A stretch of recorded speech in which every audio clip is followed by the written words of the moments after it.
жырда икәнен белмидем. Шул кадәр бай талантларга безнең Орча, хәле безнең Орча дип әйтергә хокукым бар. Мин инде ләнчә ел Орчада яшим бит. 12. Майда 12 була. Рәхмәт Илмира. Шуның кадәр зур хезмәт куеп эшләгәнеңне бүген күрсәттең. Рәхмәт кадәр. Бик зур рәхмәт Тормыш. Барысына инде.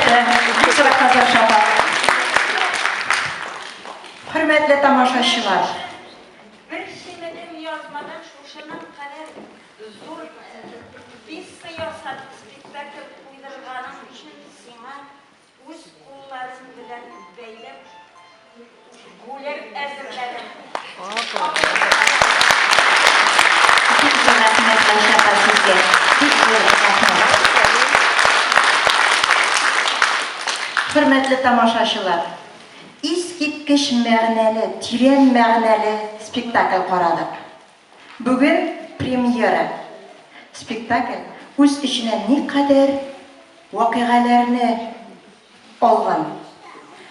Бик күп кешеләр елап утырганын күрдем, артыма берлеп карап.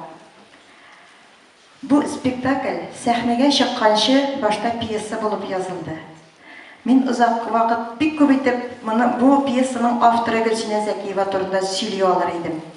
Әмма шуны гына әйтәм, бүгенге көндә безнең Орчабызда яшәп, иҗат итеп ятучы Китәм Димә исемле хайран калын күләмле китап авторы, һәвәскәр драматургыбыз Гөлсинә Зәкиева булуы белән без горурланабыз.